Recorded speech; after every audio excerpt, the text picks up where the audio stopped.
Bom, na aula de hoje eu vou estar falando então sobre o sistema elétrico de potência, tá? A gente vai ver ali conceitos básicos do sistema elétrico de potência. Vamos estar vendo ali como é que se dá essa divisão, né, no sistema ali em geração, transmissão e distribuição. Depois eu vou estar mostrando algumas configurações ali para subestações de distribuição, né, alguns modos de ligação ali delas e também alguns modos de operação ali para o sistema de distribuição primária, né? Então, começando com algumas considerações básicas, a gente deve dispor então de sistemas de controle de produção, né, de energia, de modo que a cada instante seja produzida a energia necessária a atender a demanda e as perdas na produção e no transporte, né? Então, a cada instante ali, né, para que não ocorra nenhum problema, né, de falta de energia ali, o sistema ele tem que ser capaz, né, de atender a demanda instantânea também e as perdas ali que vão ser inerentes ao processo de produção, né, que vai ter ali nas linhas de transmissão e no sistema de distribuição. No Brasil, devido ao grande potencial hídrico existente, então a gente predomina na produção da energia elétrica nas usinas hidrelétricas, tá? Centros de geração estão afastados dos centros de carga, logo é necessário um sistema de transmissão robusto e o mais eficiente possível, né? Então essas grandes usinas hidrelétricas ali, né, normalmente elas vão estar afastadas ali, né, do centro de consumo, né, que é no caso as cidades ali. Então, né, para fazer todo esse transporte ali de energia, a gente precisa de um sistema eficiente ali, né, de transmissão que aguente ali o transporte e as demandas de pico ali de energia. Então, essa aqui é a divisão básica, né, do sistema elétrico de potência, onde a gente tem o G aqui, a parte de geração, a parte de transmissão e subtransmissão aqui eu coloquei junto em azul, e depois a parte de distribuição. Então a geração ela começa ali ela pode ser uma geração ali com turbina hidráulica, uma geração térmica ou algum outro tipo, né? Que tu vai transformar em elétrica. Aí tu vai ter uma subestação elevadora de transmissão que vai elevar a tensão ali do nível de geração para o nível de transmissão, né? Isso a gente vai ver depois melhor os valores exatos aqui, né? Que a gente tem essas tensões aqui para cada caso. Aí depois dessa subestação aqui, né, a gente tem as linhas de transmissão, então um sistema de transmissão que transporta a energia do centro de produção aos centros de consumo. Podem existir alguns casos raros ali de clientes ali que vão tá consumindo energia aqui nesse nível aqui, né? De repente alguma grande indústria, alguma coisa aí que consuma muita energia, né? Pode já estar consumindo energia aqui no nível de transmissão, mas são acho que casos raros, tá? Exceções aqui. Aí depois tu vai ter a subestação abaixadora de subtransmissão, tá? Vamos chegar às linhas de transmissão aqui nessa subestação e a tensão vai ser rebaixada para o nível de subtransmissão. Aí aqui sim, é mais comum aqui tu ter grandes indústrias, né, que vão estar consumindo aqui no nível de subtransmissão. E as linhas de subtransmissão, né, que saem dessa subestação aqui, elas vão alimentar outra subestação, que é a subestação de distribuição, tá? E essa aqui sim que vai alimentar ali as cidades ali, né, que vai dar origem ao sistema de distribuição. Então chegam as linhas aqui na subestação de distribuição, a tensão é reduzida para o nível de distribuição primária, né? E agora sim começa aqui o sistema de distribuição, né? Então, dessa subestação aqui saem os alimentadores de distribuição primária, né, onde a gente já tem aqui alguns consumidores também, que vão estar mais consumidores do que nesse caso aqui, né, para a tensão primária, e depois os transformadores de distribuição, que são esses que tem na rua, né, que são alimentados aqui pelo sistema de distribuição primária e dão origem ao sistema de distribuição secundária, que é o sistema que mais é utilizado ali pelas residências, né, pequenos comércios, pequenas indústrias aí, né, vão estar utilizando esse sistema aqui, né. Aqui então a gente tem um esquema, tá, do simplificado de todo esse sistema aqui que eu falei, onde a gente começa aqui pela geração, tá, onde a gente tem o diagrama aqui é unifilar, tá, então cada linha aqui está representando um sistema trifásico, e a gente pode utilizar diagramas unifilares ali para representar sistemas ali que sejam equilibrados, tá, porque o que vale para uma fase vale para as três, então o diagrama unifilar ele é bastante utilizado aqui. Então a gente tem aqui a parte de geração, a subestação elevadora, né, para o nível de transmissão, o sistema de transmissão aqui operando em malha, tá? Por isso que a gente diz ali que o sistema ele é interligado, né? O sistema elétrico de potência brasileiro ele é interligado, então ele opera em malha aqui. Depois a gente tem aqui os transformadores da subestação de subtransmissão, que dão origem aos alimentadores aqui ao sistema de subtransmissão, que opera normalmente de forma radial, tá?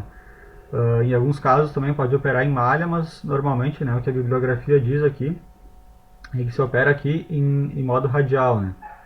Aí depois a gente tem o transformador aqui da subestação ali de distribuição, que vai dar origem então ao sistema de distribuição primária, que na maioria dos casos também é um sistema de distribuição radial, né?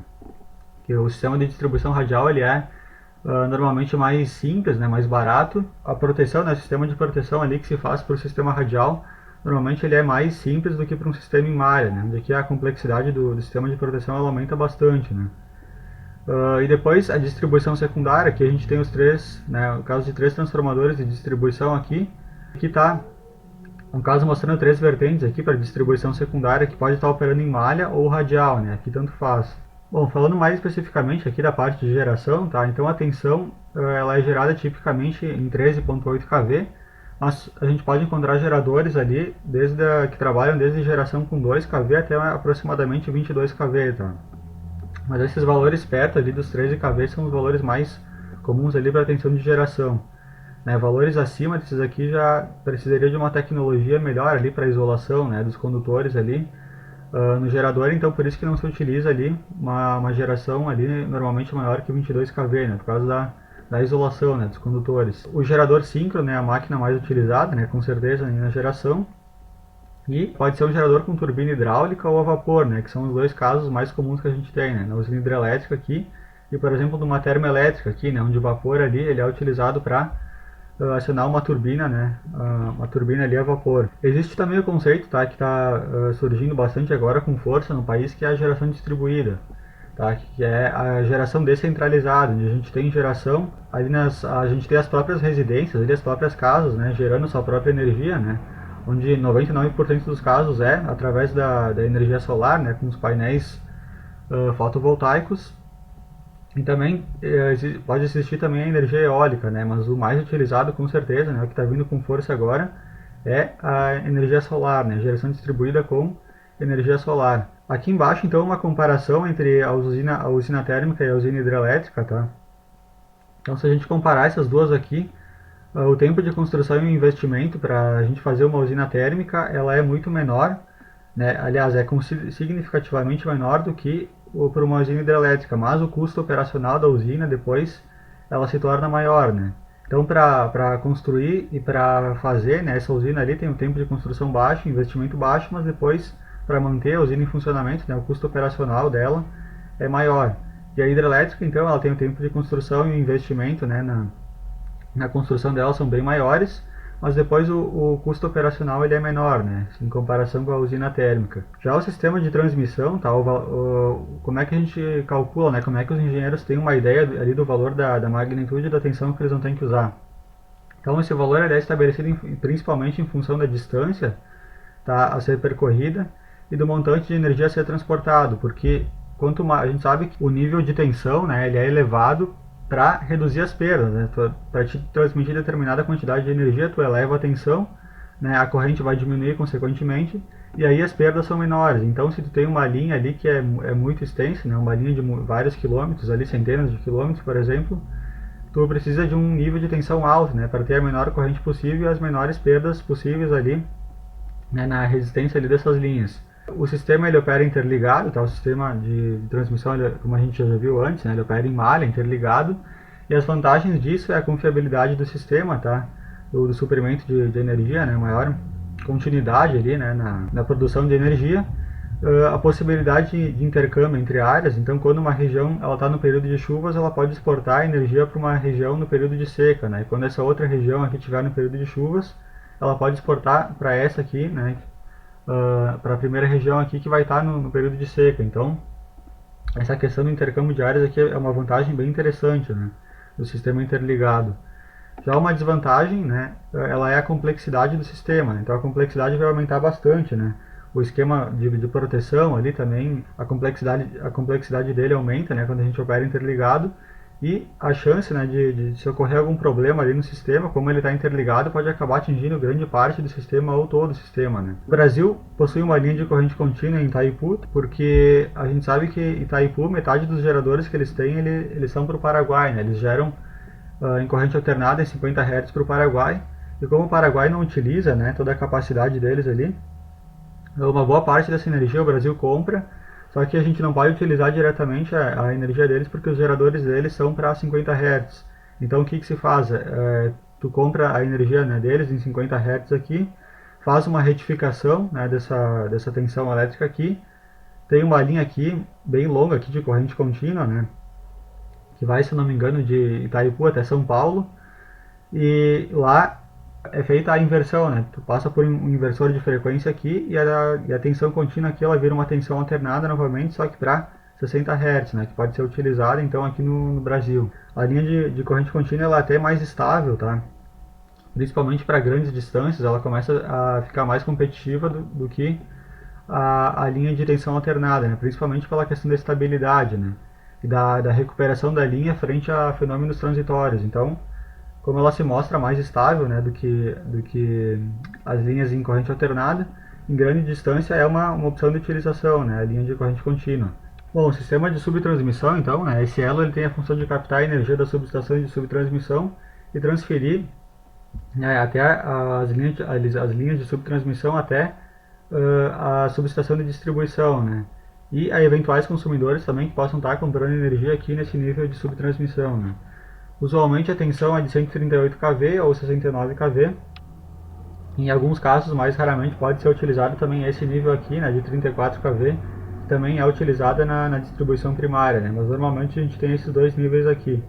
Os consumidores em tensão de subtransmissão são representados geralmente por grandes instalações industriais ou também estações de tratamento e bombeamento de água, né. Bom, aqui a gente tem então alguns casos típicos, tá, de configurações de subestação de distribuição, onde a gente chega então aqui com as linhas de subtransmissão, né? Percebam que nos quatro casos chegam aqui as linhas de subtransmissão, elas vão estar alimentando aqui os transformadores da subestação de distribuição.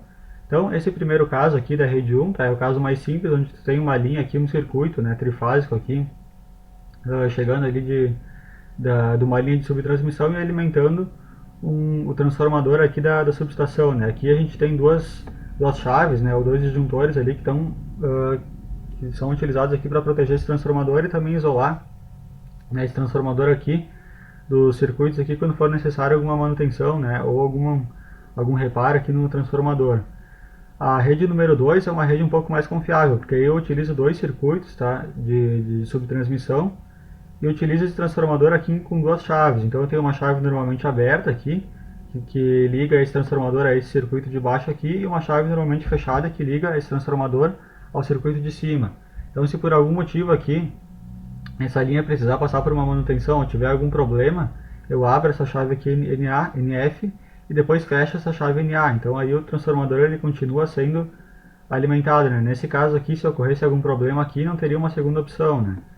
Já essa configuração 3 aqui, né, a rede aqui, o sistema de subtransmissão, ele passa em um circuito só aqui, passa em série aqui com as chaves de proteção aqui da subestação e continua, né? Se acontecer algum problema aqui no barramento, né, de entrada aqui da subestação, então a rede aqui ela seria interrompida, a rede de subtransmissão, né? Porque eu teria que abrir essas duas chaves aqui para consertar o problema ou fazer alguma manutenção aqui no barramento, e essa rede aqui ela ficaria desenergizada. Então, se foi pensado em colocar uma chave NA aqui em cima, né, e se ocorrer algum problema aqui nesse barramento aqui, né, da subestação, essas duas chaves aqui elas abrem, né, e depois essa daqui fecha. Então a linha de subtransmissão ela continua operando normalmente, né.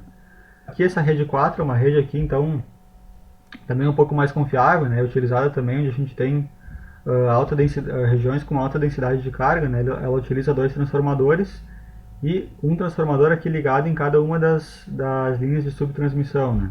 Então se ocorrer aqui de algum transformador falhar ou de um dos circuitos aqui precisar ser interrompido, a gente tem sempre uma segunda opção, né, um segundo transformador aqui que vai estar também sendo utilizado em conjunto, né.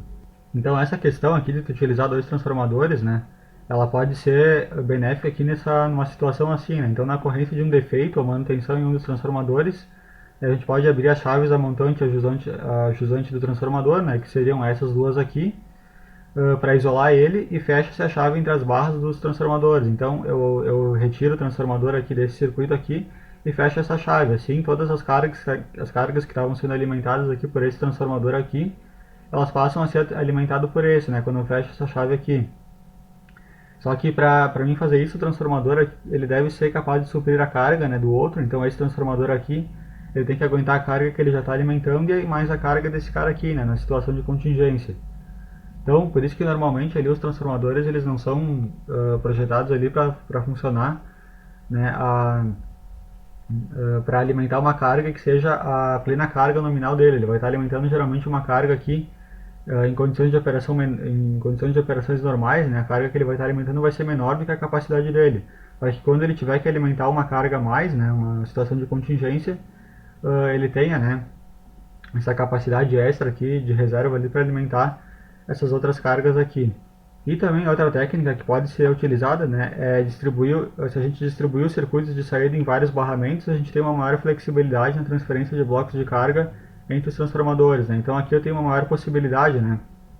Caso eu precise fazer alguma manutenção em algum trecho aqui, né, eu posso abrir essas chaves aqui, né, que a gente tem na saída dos alimentadores, e posso estar transferindo blocos de carga aqui através dessas chaves aqui normalmente abertas, né, que nem a gente viu nessa situação anterior. Então isso daqui, né, a utilização de bastante chaves ali no sistema de distribuição primária, ele dá essa maior flexibilidade ali na transferência de blocos de carga, né? Então o sistema de distribuição primária ele opera normalmente na configuração radial, com possibilidade de transferência de carga entre circuitos, né, que nem a gente viu através das chaves de manobra automáticas que se utiliza bastante hoje, e ele opera normalmente nesses dois níveis de tensão, né, que são os dois níveis ali com dois valores nominais ali mais utilizados, seria 13.8 ou 34 kV, né? Depende ali da densidade de carga ali que esses alimentadores ali vão estar alimentando, né? Quanto maior a densidade de carga, então seria melhor, né? Mais utilizado para diminuir as perdas se a gente utilizar esse nível de 34 kV, enquanto que para regiões ali com menor densidade de carga a gente pode utilizar esse nível menor, né? Que seria tipicamente ali 13.8 kV. Então, dentre os consumidores, a gente pode destacar indústrias de porte médio, conjuntos comerciais, né, shopping centers, instalações de iluminação pública, né, a gente tem também prédios, né, às vezes ali, as normas da concessionária, elas dizem que a partir de determinada potência eles têm que receber, né, a energia ali em distribuição primária. Então, esses são os casos mais comuns aqui, né. Podem ser aéreas ou subterrâneas, né, sendo que as primeiras de uso mais difundido, pelo seu menor custo, e as segundas encontrado, né, as redes subterrâneas encontrando grande aplicação em áreas de maior densidade de carga, por exemplo, zona central de uma metrópole, ou onde há restrições paisagísticas, né? Ou também locais ali onde não teria a possibilidade de passar uma rede aérea, né, por algum motivo, algum outro motivo, tem essa opção também, né, das redes subterrâneas. Então aqui a gente tem o exemplo de uma rede aérea primária, tá, radial, a gente tem dois alimentadores, dois circuitos aqui saindo da mesma subestação. A gente tem disjuntores aqui na saída de cada um desses dois circuitos aqui, né? São dois circuitos trifásicos, né, representados em diagrama unifilar, né, o circuito 1 e o circuito 2.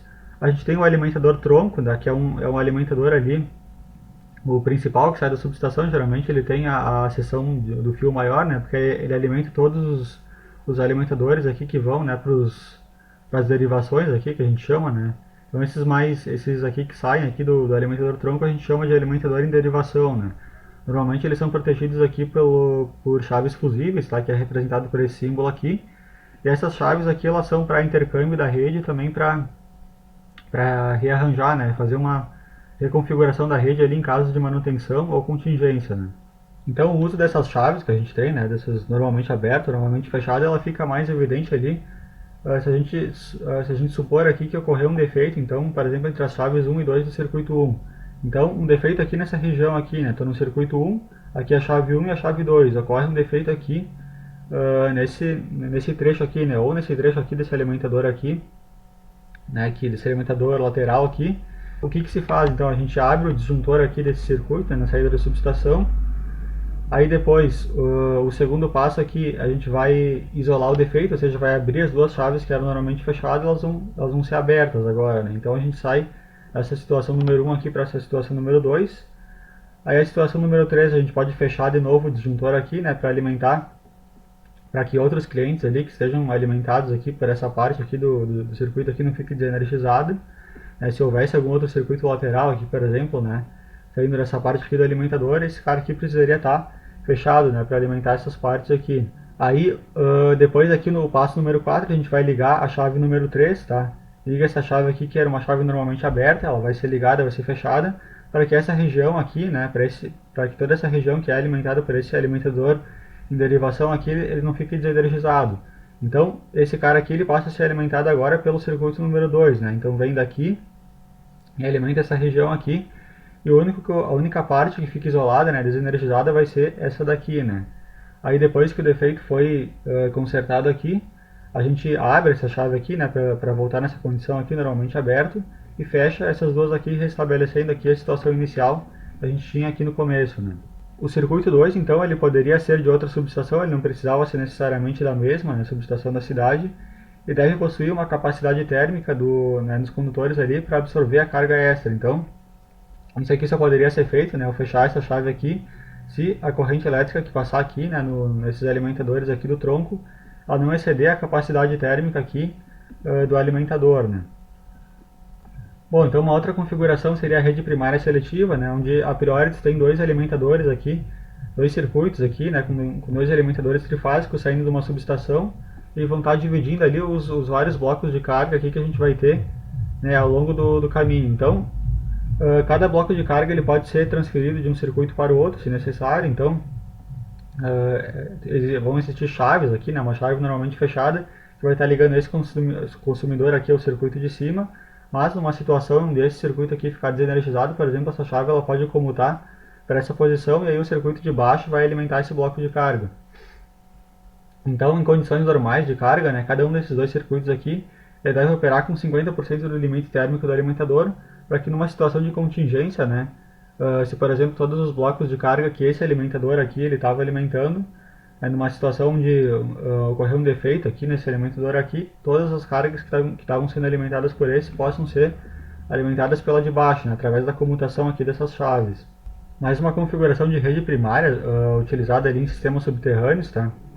A configuração em malha aberta, né? Por exemplo, a gente tem aqui nesse exemplo duas subestações, um circuito saindo de cada subestação, e na ocorrência de qualquer defeito a gente pode isolar o trecho em defeito e depois fechar a chave NA para alimentar o restante do sistema. Então, se por exemplo ocorrer um defeito aqui nesse alimentador lateral aqui, eu posso isolar todo esse bloco de carga aqui, né, abrir esses dois disjuntores aqui, e aí para que esses dois circuitos aqui não sejam interrompidos, né, a alimentação dele, porque a alimentação desses três caras aqui, ela é dada por essa subestação, a alimentação desses três aqui pela de baixo.